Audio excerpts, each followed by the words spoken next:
வீட்டு ஓனருக்கு ஃபோனை போட்டு வீட்டு ஓனர்கிட்ட சொல்கிறேன் ஃபஸ்ட்டு காலி பண்ண வைக்கலான்றான் என்ன. எப்படியாப்பட்ட ஜென்மன் பார்த்தீங்கன்னா, அவன் பொண்டாட்டி வந்தா இன்னைக்கு தான் பார்த்தா என்ன. பார்த்துட்டு கூப்பிட்டு சொன்னேன், உன் புருஷன் அந்த மாதிரிலாம் பேசுகிற அப்படியே என்ன உன்னால் பண்ண முடியுமோ பண்ணு பார்க்கலான்னு நான். உன் புருஷன் வீட்டு ஓனருக்கு ஃபோன் பண்ணுறான், அங்கே பண்ணுறேன் இங்கே பண்ணுறேன்னா ஃபோனை மட்டும் போட சொல்லு, நான் பேசிக்கிறேன்.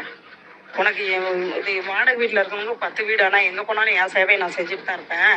நீ ஒன்றுமே பண்ண முடியாதுல்ல. இங்கேருந்து எனக்கு நீ ஓனர்கிட்ட சொல்லி அவங்க வீடை மாற்றினாலும் நான் பண்ணி என்னுடைய சேவையை நான் பண்ணிட்டு தான் இருப்பேன். அதனால் பார்த்து பேசு, அதில் அவங்க ஓவராக பேசணும்னு சொல்லுவேன் வீட்டுக்கார் அப்படின்னு.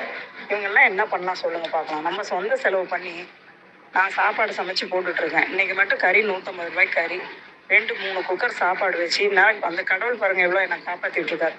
குக்கரை தூக்கி வச்சிட்ருக்கிறேன். அப்படியே சுட சுட எடுத்து கீழே இறக்கலான்றதுக்குள்ள ஒரு கை விட்டுருச்சு, அப்படி கீழே விட்டுட்டேன்.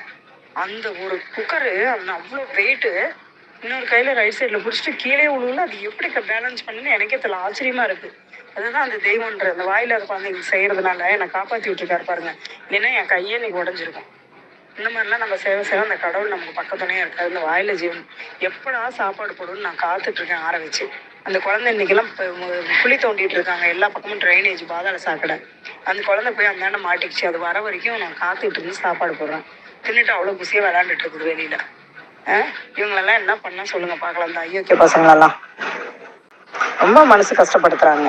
சந்தோஷப்படணும். அவங்க சோறு போட முடியலனாலும் அடுத்தவங்க போடுறவங்களை பார்த்தா என்கரேஜ்னாச்சும் பண்ணணும், இல்லை வாய மூடிட்டுனாச்சும் இருக்கணும். அப்படியா உள்ளே போய் அப்படி பேசுகிறான் என்ன.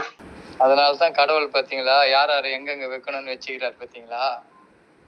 அவனுக்கெல்லாம் பாரு, பிள்ளைங்க 2 பேரும் இப்படி இருக்கிறாங்க பார்த்தீங்களா. இதுதான் அப்பா செய்கிற பாவம் தான் பிள்ளைங்களுக்கு வருது. அந்த பிள்ளைங்க எந்த பாவமும் செய்யலை, ஆனால் அப்பா செய்தது தான். இது மாதிரி பூச்சிக்குன்னு இது மாதிரி கெட்டணும். இப்போ நீங்கள் என்ன பண்ணலான்னா, சொந்த வீட்டில் இருந்துன்னு எங்களுக்கு டிஸ்டர்பன்ஸாக இருக்குது, அந்த பசங்களை மனநிலை ஹாஸ்பிட்டலில் தான் அனுப்பணும். இது மாதிரி கட்டி போட்டு சங்கிலியில் கட்டி போட்டு அந்த பசங்களை வைக்கக்கூடாது, தப்பு அதுக்கு நீங்கள் கம்ப்ளைண்ட் பண்ணலாம். வர வச்சு டாக்டரை வர வச்சு இந்த குழந்தைங்களை மனநிலை இதுக்கு எடுத்துன்னு போய் அங்கே பண்ணணும். இந்த குழந்தைய இப்படி பாட்டு சங்கிலிலாம் போட்டு பயங்கரமாக போட்டு கட்டி வச்சுக்கிட்டு ரொம்ப தப்பு அப்படின்னு நீங்கள் கம்ப்ளைண்ட் கொடுக்கலாம். என்ன சொல்கிறீங்க? நீங்கள் கம்ப்ளைண்ட் கொடுத்தீங்கன்னா அங்கேருந்து வருவாங்க, அந்த பையனுங்களை இது மாதிரி பண்ணி வச்சுன்னுக்குறாங்க,